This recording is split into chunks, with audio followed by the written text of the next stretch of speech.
Je m'appelle Gabriel. Je profite du peu de beau temps qu'il reste avant de faire ce que tout le monde s'est laissé obligé de faire. Autrement dit, le confinement.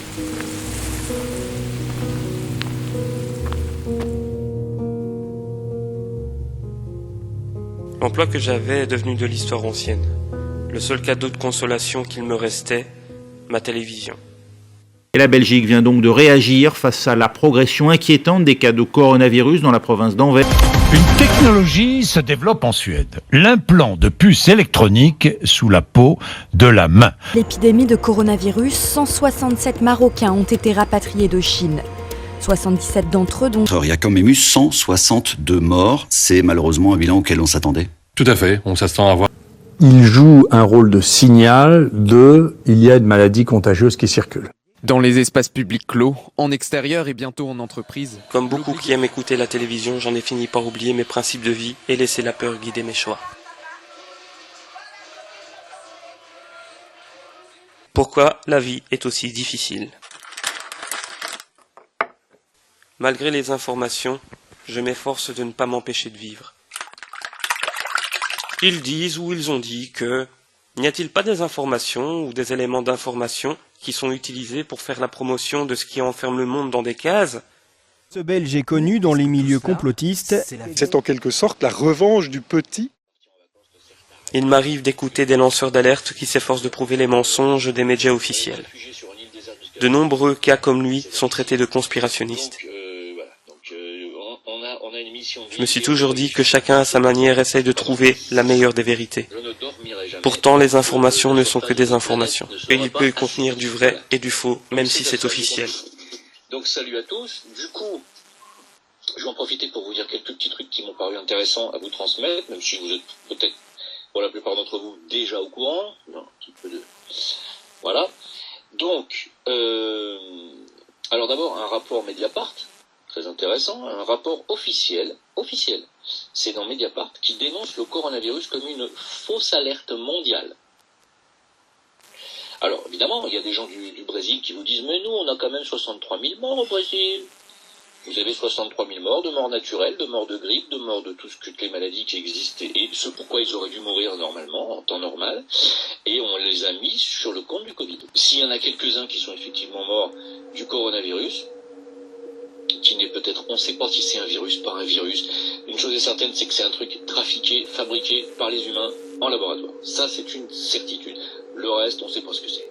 De la pisse de pangolin, du sperme de chauve-souris, on ne sait pas ce que c'est. Peu importe. Ont-ils conscience réellement qu'en aucun cas, ils ne parviennent à changer la peur dans le cœur des gens? Car si on observe bien, le monde continue toujours de tourner dans la même direction, empruntant toujours des chemins contraires, ce qui fait que le monde est monde. Pour m'éviter d'avoir des pensées anxiogènes, je regarde des vidéos de divertissement pour me sentir mieux.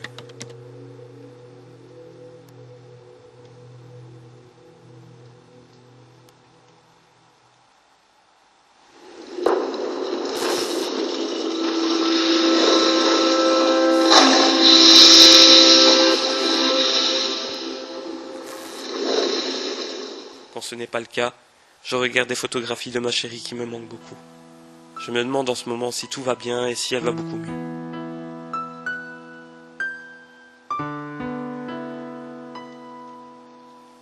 Je n'ai pas eu de nouvelles depuis le début de ce confinement. Les informations venant de toutes parts ne m'aident pas à m'informer sur ceux que j'aime. Cela ne fait que m'en isoler encore plus. Je me demande aussi ce que ma fille se demande de moi, moi son père qui l'aime tant. Je pense toujours à ce qui m'est cher. Et il m'est difficile de faire autrement.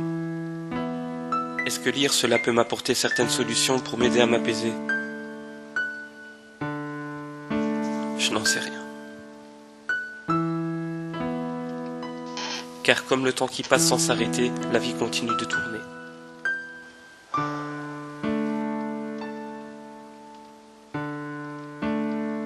Même si mes rêves et mes projets se sont arrêtés ou effacés.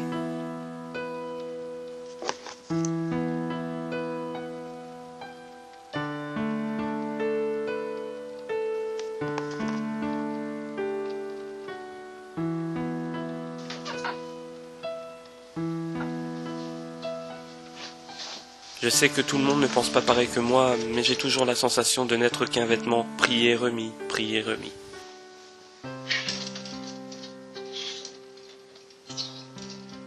Ou de n'être que de simples céréales. Cela peut paraître bizarre, mais c'est comme ça que je m'imagine. Tout du moins, si je me laisse l'être. Il y a un dicton qui dit « Nous devenons ce que nous mangeons ». Eh bien, laissez-moi vous dire « Nous devenons ce que nous suivons ». Le plus terrible, c'est que par peur je m'oublie. Je m'éloigne de ceux qui me connaissent mieux que tous ces médias, ces lanceurs d'alerte, et de ces politiciens qui se mettent à formaliser des mots pour m'amener, comme beaucoup d'autres, vers un chemin opposé du vrai sens de la vie elle-même. Je me demande ce que sera la vie de ma fille lorsque beaucoup comme elle feront leur propre conclusion du monde. Devrais-je penser que ma fille fera partie de ces céréales? Non, je dirais. Mais pourtant, le monde est monde tout comme le temps qui passe, mais différemment de nous. Le temps est incontrôlable car il n'est dépendant que de sa propre volonté, tel un arbre qui pousse au fond d'une forêt et qui ne vient pas de notre propre volonté viscérale, mentale ou spirituelle. Je me demande toujours, nous et eux, qui sont-ils pour imposer leur vision de la vie dans la vie de quelqu'un sans avoir eu le même vécu que cette personne? Pourquoi autant d'acharnement? Si tout le monde est sur le même pied d'égalité, de liberté et de fraternité, pourquoi les hommes de ce monde dans lequel on vit ne cherchent que des différences et des vérités pour mettre en lumière des zones d'ombre? Sont-ils eux-mêmes dans une peur que nous ignorons et pour lequel ils en cherchent à obtenir le contrôle? Les réponses sont peut-être ailleurs.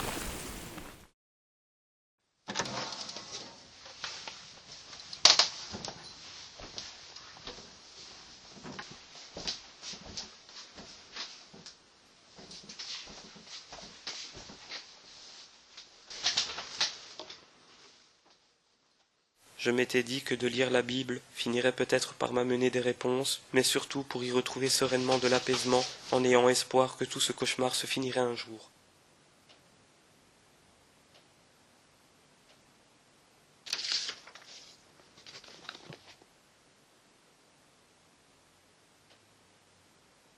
Mais au final, je me rends compte avec stupeur que ce n'est que le début et que ces choses qui arrivent ne sont pas là par le fruit du hasard.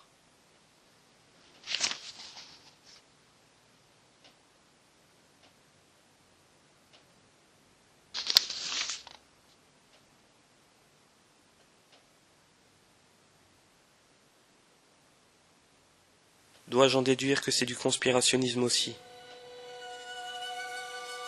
Venant de la part de Dieu, je n'en suis pas sûr. Notre existence est bel et bien réelle. Le monde deviendra en fonction de ce que nous en faisons. Sinon, aucune de ces choses n'aurait été prédite dans les Écritures.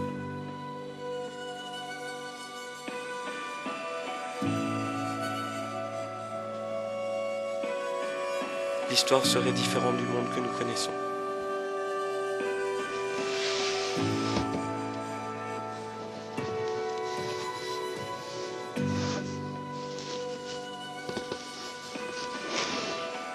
Est-ce un péché ou est-ce la peur qui nous pousse vers le péché? Pour ma part, je pense que ce confinement n'est pas un hasard, car si on s'acharne à découvrir la vérité, c'est que la peur est toujours présente et que nous ne sommes pas libres dans nos têtes, ce monde non plus. Je me demande véritablement qui est le plus mortel entre les deux, ce coronavirus ou ce virus mental qu'est la peur. À vous de vous le demander.